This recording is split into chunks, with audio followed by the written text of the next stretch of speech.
Hello everyone, welcome to Germany. I know जो भी इस वीडियो को अभी देख रहा है वो जर्मनी में आ चुका है, यहाँ फिर करीब आने वाला है। तो आज की वीडियो में मैं आपको बहुत टिप्स एंड ट्रिक्स बताऊंगा जिसको फॉलो करके आप जर्मनी में अपना जो इनिशियल स्टे है उसको बहुत ही स्मूथ बना सकते हैं। और जो यहाँ पर इंपॉर्टेंट चीज़ें हैं करने के लिए जर्मनी में अराइवल के बाद एज ए स्टूडेंट, वो आप लोग कर सकते हैं और अपने फर्स्ट फेज़ को बहुत ही आसान बना सकते हैं। तो वीडियो के एंड तक देखिएगा ताकि आप कोई भी पॉइंट मिस ना कर दें। सबसे पहले आपने यहाँ पर अपने लिए एक सिम कार्ड परचेज़ करनी है। यहाँ पर आने के बाद सिम कार्ड जो है वो डिफरेंट कंपनीज़ की यहाँ पर अवेलेबल हैं, जिस तरह लाइका और लेबेगा और इस किस्म की दूसरी सिम कार्ड्स वो आप ख़रीद सकते हैं।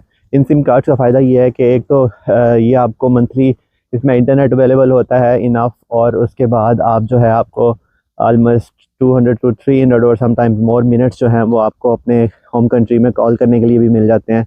तो आपको आई थिंक 10 यूरो या 11 यूरो में आपको इंटरनेट प्लस फ्री मिनट्स मिल जाते हैं, जिसमें आप अपने होम कंट्री लाइक पाकिस्तान और इंडिया में भी कॉल कर सकते हैं। तो लाइका और लेबेरा जो है इसके लिए बहुत ही बेस्ट और सूटेबल सिम्स हैं, आप उसको प्रेफर कर सकते हैं। जो सबसे पहली चीज़ है यहाँ पर जर्मनी में आने के बाद वो है यहाँ पर आके आपने रजिस्ट्रेशन करवानी है अपनी, जिसको अनमेल्डिंग भी कहते हैं या सिटी रजिस्ट्रेशन भी कहते हैं। तो उसके लिए जो आपको रिक्वायर होगा वो होगा आपका एक अदद एड्रेस, और वो जो एड्रेस है वो बेसिकली आपका एक अपार्टमेंट हो सकता है, आपका रूम हो सकता है, या फिर वो स्टूडेंट एंड वर्क या हॉस्टल हो सकता है, हॉस्टल में आपका कमरा हो सकता है। सो आपको यहाँ पर आने से पहले ये कंफर्म कर लेना है कि आपके पास एक एड्रेस हो जिसकी बेस पर आप अपनी अनमेल्डिंग या सिटी रजिस्ट्रेशन करवा सकें। सो उस एड्रेस को लेने के लिए बेहतर तो यही है कि आप यहाँ पर कोई भी हॉस्टल का रूम ले लें, क्योंकि वो ज़रा स्मूथ होता है और उसमें इलेक्ट्रिसिटी और बाकी चीज़ों की कोई टेंशन नहीं होती। अगर आपको किसी भी वजह से हॉस्टल में कमरा अभी नहीं मिल रहा और आप यहाँ पर पहुँचने वाले हैं तो कोशिश कीजिए कोई प्राइवेट अपार्टमेंट देख लें या फिर कोई कमरा देख लें। यहाँ पर वेगे भी कहते हैं उसको। अगर एक बिल्डिंग में या एक अपार्टमेंट में 2 और 3 कमरे हैं तो उसमें से एक कमरा आप ले सकते हैं, उसको वेगे कहा जाता है। यहाँ पर आप उसको देख लें और वहाँ पर उसको आप बुक कर लें ताकि आपकी सिटी रजिस्ट्रेशन स्मूथली हो सके। तो कहाँ से आप ये कमरे ढूंढ सकते हैं, उसकी वेबसाइट्स हैं कुछ यहाँ पर, जिसमें www.wegegesucht, इसके अलावा kleinanzeige.de है और इस किस्म की imoscout.de है। इस तरह की वेबसाइट से आप जो है अपने लिए एक अपार्टमेंट या अपना रूम जो है प्राइवेटली देख सकते हैं। So guys, let us assume कि आपको आपका जो कमरा था या आपकी जो अकोमोडेशन थी वो आपको मिल चुकी है और अब आप जर्मनी में पहुंच चुके हैं। तो यहाँ पर आके सबसे पहले आपने करवानी है अपनी सिटी रजिस्ट्रेशन, जिसको हम अनमेल्डिंग भी कहते हैं। उसके लिए आपने यहाँ पर आउसलैंडर बेहोर्डे में अपनी अपॉइंटमेंट बुक करनी है सिटी रजिस्ट्रेशन के लिए। मोस्टली ऑनलाइन ही अपॉइंटमेंट मिल जाती है, तो आपने बुक करके वहाँ पर चले जाना है और वहाँ पर आपसे वो आपका यूनिवर्सिटी का एडमिशन लेटर मांगेंगे। उसके अलावा वो आपसे आपका पासपोर्ट वगैरह मांगेंगे। ये डॉक्यूमेंट्स देने के बाद आपकी सिटी रजिस्ट्रेशन वहाँ पे हो जाएगी और इस सब प्रोसेस में आई थिंक मैक्सिमम जो है वो 4 से 5 मिनट लगते हैं। तो सिटी रजिस्ट्रेशन वगैरह करवाने के बाद आपने सबसे पहले ये काम करना है कि आपका जो लेटर बॉक्स होगा आपके एड्रेस पे, आपने उस पर अपना नाम लिखना है और नाम आपका बहुत ही क्लियरली उसके ऊपर लिखा होना चाहिए, बिकॉज जर्मनी में जितनी भी कम्युनिकेशन होती है वह लेटर्स के थ्रू होती है। आपको जिस भी जगह से आपका टैक्स नंबर आएगा या फिर आपको जहाँ से भी आपके बैंक से इधर उधर से कुछ भी आपको कार्ड्स रिसीव होंगे वो आपके लेटर बॉक्स में होंगे, इसलिए आपने मेक श्योर करना है कि आपके लेटर बॉक्स के ऊपर आपका नाम क्लियरली विजिबल हो। उसके बाद आप लोगों ने करना यह है कि अपना बैंक अकाउंट ओपन करवाना है। बैंक अकाउंट ओपन करवाने के लिए यहाँ पर बहुत सी ऑप्शंस हैं, जैसे कि कॉमर्स बैंक है, स्पारका से है या डॉइचे बैंक है। बहुत से लोग जो है वो डॉइचे बैंक में अपना अकाउंट खुलवाते हैं, लेकिन आई वुड प्रेफर कि स्पारका से को प्रेफर किया जाए यहाँ पर आके, स्पारका से बैंक को, बिकॉज यहाँ पर उसकी बहुत सी ब्रांचेज़ हैं और डिफरेंट जगह पर मल्टीपल ATM मशीन्स भी मौजूद हैं, तो आपको ये बेनिफिट देगा। और एक और चीज़ ये कि यहाँ पर स्टूडेंट्स के लिए 30 ईयर्स से जो कम के स्टूडेंट्स होते हैं उनके लिए यहाँ पर बैंकिंग जो है फ्री है, बैंक अकाउंट फ्री है। लेकिन as soon as you reach about 30 years of age तो आपको कुछ मामूली सी फ़ीस है जो पे करना पड़ती है। वो आपको जैसे ही आप यहाँ पर आएंगे तो उसके बाद आपको ये सब चीज़ें क्लियर हो जाएंगी। बैंक अकाउंट खुलवाने के बाद जो आपका कार्ड है वो आपके एड्रेस पे ही आ जाएगा, लेकिन फ़ौरन आपका बैंक अकाउंट जैसे ही खुलेगा वो आपको आपका IBAN नंबर अलॉट कर देंगे और IBAN नंबर के साथ आप इंटरनेट बैंकिंग वगैरह स्टार्ट फ़ौरन कर सकेंगे। तो अब आपने अपना बैंक अकाउंट भी खुलवा लिया, आपकी सिटी रजिस्ट्रेशन भी हो चुकी है, आपका फ़ोन नंबर भी आपने ले लिया है। तो अब नेक्स्ट स्टेप जो है वो है आपने अपना ब्लॉक अकाउंट जो है वो एक्टिवेट करवाना है। ब्लॉक अकाउंट जैसे कि आपने फंटीबा या इस किस्म की किसी भी और जो भी सर्विसेज हैं उनके थ्रू आपने खुलवाया होगा, तो आपने सिंपली उनसे कांटेक्ट करना है और उनको बताना है कि आपने अपना बैंक अकाउंट यहाँ पर खुलवा लिया है, इसलिए आपका जो ब्लॉक अकाउंट है वो एक्टिवेट कर दें। वो ब्लॉक अकाउंट एक्टिवेट करने के लिए ऑब्वियसली आपकी वेरिफिकेशन करेंगे, जो मोस्टली ऑनलाइन वेरिफिकेशन होती है। उसके लिए आपका पासपोर्ट रिक्वायर होगा वेरिफिकेशन के लिए, प्लस आपका जो यूनिवर्सिटी का एडमिशन लेटर है वो रिक्वायर हो सकता है। उसके अलावा आपका बैंक डिटेल्स जो हैं वो उनको चाहिए होंगी, और इसके अलावा आपकी सिटी रजिस्ट्रेशन की डिटेल। जैसे ही आपकी वहाँ पे वेरिफिकेशन कंप्लीट हो जाएगी उसके लिए ब्लॉक अकाउंट की, तो आपका ब्लॉक अकाउंट एक्टिव हो जाएगा और हर मंथ आपके 950 और 1000 की रेंज में जो है वो पैसे आपके बैंक अकाउंट में रिलीज़ होना शुरू हो जाएंगे। हर महीने इतने पैसे आपके बैंक अकाउंट में आ जाएंगे ताकि आप अपने यहाँ पर एक्सपेंडिचर्स को मीट कर लें। अब आपने अपना ब्लॉक अकाउंट भी एक्टिवेट जैसे ही करवा लिया है, उसके बाद आपने नेक्स्ट स्टेप की तरफ जाना है, जो कि है आपकी इंश्योरेंस। जर्मनी क्योंकि यहाँ एक ऐसा मुल्क है जिसमें इंश्योरेंस जो है वो मस्ट है। जितना भी आपका स्टे होता है जर्मनी में, आपको यहाँ पर हेल्थ इंश्योरेंस पे करनी पड़ती है और लेनी पड़ती है। यहाँ पे 2 टाइप ऑफ इंश्योरेंस है, ये एक अलग टॉपिक है, इस पर कभी फिर बात कर लेंगे, लेकिन मैं बिल्कुल शॉर्टली बताता चलूँ कि 2 टाइप ऑफ इंश्योरेंसेस हैं, लाइक गवर्नमेंट इंश्योरेंस और प्राइवेट इंश्योरेंस।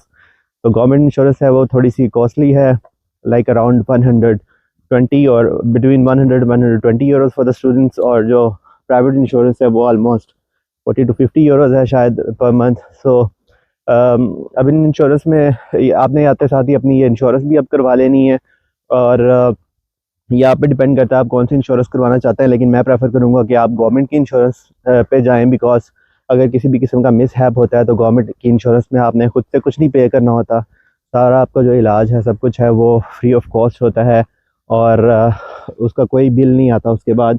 लेकिन प्राइवेट इंश्योरेंस में आपके जितने भी एक्सपेंडिचर्स हैं वो आपने पहले खुद से पे करने होते हैं, उसके बाद आप उसको रीबर्समेंट के लिए भेजते हैं। वो डिपेंड करता है कि वो फिर उसकी कितनी रीबर्समेंट करते हैं और आपको पूरे पैसे वापस आते हैं कि नहीं आते। और गवर्नमेंट की इंश्योरेंस का एक और छोटा सा फ़ायदा ये है कि आपकी कल को अगर फैमिली यहाँ पर आती है तो आपकी इंश्योरेंस पर ही आपकी पूरी फैमिली भी कवर हो जाती है, तो आपको एक्स्ट्रा से कोई इंश्योरेंस उनके लिए ख़रीदनी नहीं पड़ती। तो जो जैसा कि मैंने कहा कि नेक्स्ट स्टेप इंश्योरेंस करवाना है, तो आपने यहाँ पर जो गवर्नमेंट के इंश्योरेंस प्रोवाइडर हैं लाइक AOK के नाम से है, जिसको AOK भी कहते हैं, या फिर TK के नाम से है, उनके पास चले जाना है और उनसे उनको आपने अपनी डिटेल्स बतानी है, पासपोर्ट वगैरह, सिटी रजिस्ट्रेशन, बैंक डिटेल्स और सारी इंफॉर्मेशन जो मज़ीद रिक्वायरमेंट उनकी होगी वो आपने प्रोवाइड कर देनी है, और वो फ़ौरन आपकी जो है इंश्योरेंस उसको एक्टिवेट कर देंगे। और इस इंश्योरेंस की डिटेल जो है वो आपने अपनी यूनिवर्सिटी को भी सेंड कर देनी है, बिकॉज यूनिवर्सिटी भी आपसे जो इंश्योरेंस की डिटेल है वो मांगती है before the start of your education. तो मेडिकल इंश्योरेंस है, इसमें बहुत से लोगों को ये प्रॉब्लम आता है कि उनकी जो मेडिकल इंश्योरेंस है वो यहाँ पर उनके अराइवल से पहले से ही चार्ज उनको की जाती है और उनको एक बिल बना के भेज दिया जाता है कि आपकी इंश्योरेंस जो है वो आपके आने से फॉर एग्जांपल 2 मंथ्स और 3 मंथ्स पहले से स्टार्ट है। तो उस सूरत में यहाँ पर बहुत से लोगों को प्रॉब्लम होती है कि हम क्यों पे करें अपने अराइवल से पहले यहाँ पर इंश्योरेंस को। तो मैंने यहाँ पे बहुत से केसेस देखे हैं जिसमें वो पैसे जो हैं उनके आने से पहले वाले वो बाद में रीइंबर्स भी हो जाते हैं जब वो अपनी पूरी डिटेल बताते हैं। तो केस टू केस वेरी करता है। अगर आपको इस के लिए कोई भी प्रॉब्लम हो या आपने किसी भी किस्म का मशवरा करना हो तो नीचे कमेंट में ज़रूर लिखिएगा, मैं उसको पर्सनली आपको उसका सलूशन बता दूंगा, या आपने किस तरह से उसको लेकर चलना है वो मैं आपको डिटेल में बता दूंगा। अदरवाइज़ कमेंट के अलावा हमारा इंस्टाग्राम का पेज है info.tainment360, इस पर आप लोग मुझे मैसेज भी राइट कर सकते हैं जिसका मैं आपको डायरेक्टली जवाब दूंगा डिटेल में। इसके अलावा नेक्स्ट चीज़ जो है वो है रेडियो टैक्स। यहाँ पर जर्मनी में जो लोग भी रहते हैं एक एड्रेस पर रजिस्टर होते हैं उनको रेडियो टैक्स पे करना होता है। इसी तरह स्टूडेंट हॉस्टल में जो लोग रहते हैं तो हर कमरे का अलग से रेडियो टैक्स होता है और ये रेडियो टैक्स उनको पे करना पड़ता ही है। ये ऑलमोस्ट 18 यूरोज़ होता है पर मंथ। तो स्टूडेंट जब यहाँ पे आते हैं तो वो कहते हैं कि हम लोग ना रेडियो को सुनते हैं और ना ही टीवी को देखते हैं, तो हम क्यों टीवी एंड रेडियो टैक्स को पे करें। तो ये मस्ट है, इससे कोई निजात नहीं है, ये आपने पे करना ही करना है।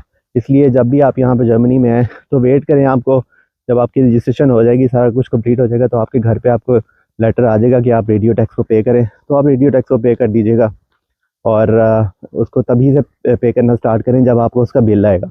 कुछ लोग उसको खुद से रजिस्टर कर लेते हैं कि हम लोग खुद से रजिस्टर करके जो है रेडियो टैक्स को पे करना शुरू कर दें from the time of your arrival. ये भी एक बहुत अच्छा तरीका है, लेकिन मैं इसको सजेस्ट नहीं करूँगा। मैं इस बात को सजेस्ट करूँगा कि जब तक आपको उसका बिल नहीं आता आप प्लीज़ उसको पे ना करें, और जैसे ही आपको बिल आता है तो आप रेडियो टैक्स को पे करना स्टार्ट कर दें। तो गाइस जब ये सारे प्रोसेस आपके हो जाएंगे, इन प्रोसेस को आपने एज सुन एज पॉसिबल कर लेना है यहाँ पर आके। उसके बाद जो नेक्स्ट प्रोसेस है वो है आपके वीज़ा की एक्सटेंशन। यहाँ पर क्योंकि आपका visa in most of the cases 3 months का होता है, तो आपने यहाँ पर आकर अपने वीज़ा को एक्सटेंड भी करवाना है। उसके लिए ऑब्वियसली उन लोगों को वीज़ा एक्सटेंशन के लिए आपके सिटी रजिस्ट्रेशन की डिटेल चाहिए होती है। उसके अलावा उन लोगों को आपके बैंक डिटेल्स चाहिए होते हैं। उसके बाद आपकी यूनिवर्सिटी की एडमिशन चाहिए होता है। उसके अलावा उन लोगों को आपकी जो है वो इंश्योरेंस की डिटेल्स चाहिए होती हैं। तो जब आप ये सब चीज़ें कर लेंगे तो आपने नेक्स्ट अपॉइंटमेंट लेनी है अपनी वीज़ा एक्सटेंशन के लिए। और वीज़ा एक्सटेंशन की appointment in most of the cities जो है वो ऑनलाइन है। कुछ सिटीज़ में वहाँ पर इन प्रेजेंस भी आप जाके अपॉइंटमेंट ले सकते हैं। तो आपने सिंपली वहाँ पर चले जाना है ये सारे डॉक्यूमेंट्स लेकर, और उधर जाके अपनी जो वीज़ा की एक्सटेंशन है वो करवा लेनी है। इस प्रोसेस में ऑलमोस्ट 20 मिनट्स लगते हैं।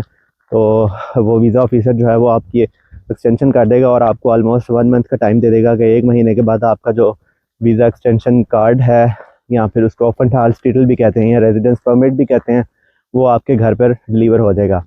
तो जैसा कि मैंने पहले कहा था कि आपका जो एड्रेस है वो आपके लेटर बॉक्स पे बहुत क्लियरली मेंशन होना चाहिए, बिकॉज ये सब कार्ड आपके घर पर डिलीवर होंगे। So as soon as you will receive your residence permit, तो उसके बाद आप यहाँ पर नॉर्मली अपनी स्टडी पर फोकस कर सकते हैं, जॉब्स कर सकते हैं अपने एक्सपेंडिचर्स को मीट करने के लिए, और ऑब्वियसली जर्मनी को एक्सप्लोर करना स्टार्ट कर सकते हैं। तो ये तो ही मेन चीज़ें जो करने के बाद आप जर्मनी में इजीली अपनी स्टडी पे फोकस कर सकते हैं और बाकी काम कर सकते हैं। एक और काम आपने ये कर लेना है कि जर्मनी में आके आपने अपने लिए एक हाउस आस्ट तलाश करना है। सबसे पहले अपने इर्द गिर्द जितने भी डॉक्टर्स मौजूद हैं उनके पास आपने जाना है और उनसे कहना है कि हम आपको चेक करवाना चाहते हैं। एक दफ़ा उनके पास जाके उनको चेक करवा लें ताकि वो आपके हाउस आस्ट बन जाएँ।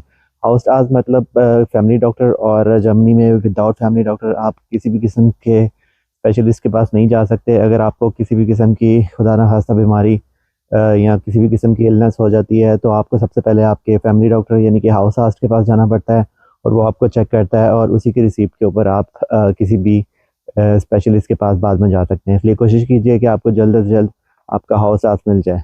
उसके अलावा आप ये भी कोशिश करें कि आप अपने लिए डेंटिस्ट को भी सर्च कर लें, बिकॉज इन डॉक्टर्स के पास अक्सर औक़ात जब हम लोग जाते हैं यहाँ पर आके नया पेशेंट को जाता है तो वो अक्सर ये कहते हैं कि हमारे पास फ्री पोजीशन नहीं है या हमारे पास पहले बहुत ज़्यादा पेशेंट्स हैं इसलिए हम आपको अकोमोडेट नहीं कर सकते। इसलिए यहाँ पर आके कोशिश कीजिएगा कि जल्द से जल्द ये जो आपकी डॉक्टर्स को ढूंढने वाली एक स्टेप है इसको आप कंप्लीट कर लें। इसके अलावा कुछ टिप्स एंड ट्रिक्स हैं। मैं आप लोगों को कुछ ऐप्स बताऊँगा जो आप लोगों ने मस्ट डाउनलोड कर लेनी है और उसकी वजह से आपकी ज़िंदगी आसान होने वाली है। तो नंबर 1 पे जो ऐप है वो है डॉयचे बान की ऐप, जिसको डीबी बान भी कहते हैं। उस ऐप की बेस पर आप अपनी ट्रैवलिंग को बहुत ही आसान कर सकते हैं।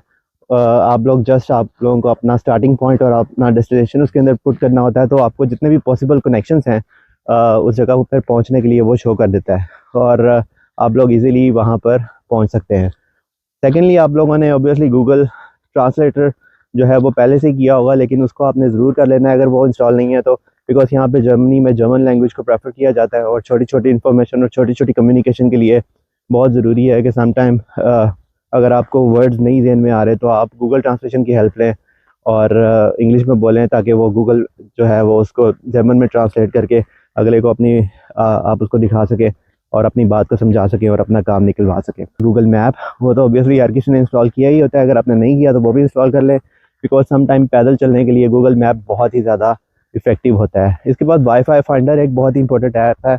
जब आप यहाँ पे नए आएंगे तो आपको एट सम प्लेसेस वाईफाई की ज़रूरत पड़ सकती है, तो वाईफाई फाइंडर जो है वो आपकी बहुत हेल्प करेगा और आपको जो है फ्री वाईफाई यूज़ करने के लिए स्पॉट्स बता देगा जहाँ पर जाके आप फ्री वाईफाई यूज़ कर सकते हैं। सो लास्टली मैं आप लोगों को ये कहना चाहूँगा कि समटाइम इंसान के यहाँ पर आके खाना पकाने को दिल नहीं कर रहा होता, तो उस सूरत में यहाँ पर कुछ ऐप्स हैं जिसमें बहुत ही फेमस ऐप है यहाँ पे फूड डिलीवरी की, जो कि जिसका नाम है lieferando.de। इस फूड ऐप को भी आप लोग अपने मोबाइल पर इंस्टॉल कर सकते हैं और अगर कभी घर में खाना पकाने को नहीं दिल कर रहा तो आप यहाँ से ऑर्डर कर सकते हैं और किसी बहुत सी वैरायटी ऑफ फूड जो है इसके ऊपर अवेलेबल है। आप अपनी पसंद की फ़ूड को सिलेक्ट करके वहाँ से मंगवा सकते हैं। सो गाइस, ये तो थी आज की वीडियो। अगर आपने अभी तक आप लोग जर्मनी नहीं पहुँचे और अपनी पैकिंग स्टार्ट कर रहे हैं तो पैकिंग लिस्ट से मुतालिक भी मेरी वीडियो जो है वो ऑलरेडी मौजूद है। उसकी डिस्क्रिप्शन में PDF फाइल भी मौजूद है जिसको आप डाउनलोड करके आराम से अपनी जो पैकिंग चेक लिस्ट है उसको तैयार कर सकते हैं, और कुछ एक्स्ट्रा चीज़ें जो आप लोग लाना चाहते हैं या रख ली अपने बैग में, उनको मे भी आपको निकालना पड़ जाए, उस वीडियो को ज़रूर देखिएगा। और कुछ चीज़ें जो आप भूल रहे हैं मे भी आपको उससे आइडिया मिल जाए और आप उसको इंक्लूड कर लें अपनी लिस्ट में, तो उस वीडियो को ज़रूर देखिएगा। और अगर आपको किसी भी किस्म की मज़ीद इंफॉर्मेशन या डिटेल चाहिए यहाँ पे जर्मनी में आने के बाद, किसी स्पेसिफिक किस्म की इंफॉर्मेशन चाहिए, तो मुझे ज़रूर कमेंट में लिखिएगा, मैं आपको उसका जवाब दूंगा। तो अगर अभी तक आपने हमारा चैनल नहीं सब्सक्राइब किया तो प्लीज़ उसको सब्सक्राइब कीजिए, उसको शेयर कीजिए और उसको बेल आइकन को दबा दीजिए, ताकि हर तरह की जर्मनी से रिलेटेड इंफॉर्मेशन जो है वो आपको टाइमली मिल सके और आप घर बैठे इन इंफॉर्मेशन को फ्री ऑफ कॉस्ट अवेल कर सकें। तो ठीक है जी, अपना ख्याल रखिएगा। नेक्स्ट वीडियो में मिलते हैं एक नई इन्फॉर्मेशन के साथ। Take care, bye bye.